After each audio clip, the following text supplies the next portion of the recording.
Magandang gabi po, Luzon, Visayas at Mindanao. Mahigit 2 oras nang inaapula ang sunog na sumiklab sa barangay Isla Puting Bato sa Tondo sa Maynila. Pahirapan ang pag-apula sa apoy dahil sa sikip ng lugar. Kinailangan pang ang butasin ang pader ng ilang bahay para ilusot ang hose ng tubig. At nakatutok doon live si Jamie Santos. Jamie. Mel, Vicky, Emil, nagpapatuloy na apulahin ng mga bumbero ang sunog nga na itinaas na ng BFP sa Task Force Alpha dito nga sa Isla Puting Bato sa Tondo, Maynila. Sunod-sunod ang dating ng mga truck ng bumbero mula sa BFP at Fire Volunteer para pagtulungang apulahin ang sunog na tumutupok sa mga kabahayan sa barangay Isla Puting Bato.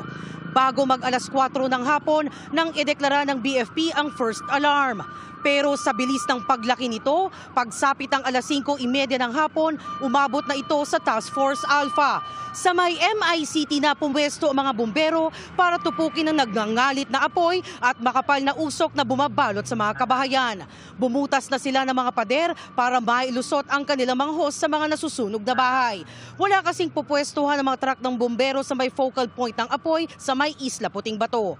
Katabi na kasi ito halos ng Manila Bay. Gamit ng mga bumbero ang kanilang mga hagdan, inakyat na nila ang pader mula sa MICT para makatawid sa Isla Puting Bato. Sa lakas ng hangin at apoy, ilang bumbero ang napaatras. Ilan din sa kanila ang napatago pa sa likuran ng container. May napaupo pa nga sa sobrang pagod. Mel, Vicky, Emil, wala namang naitalang sugatan o nasawis dahil sa insidente sa mga oras na ito. Nagpapatuloy ang investigasyon sa sanhi ng sunog. At yan ang latest mula rito sa Maynila. Balik sa inyo, Vicky. Maraming salamat sa iyo, Jamie Santos.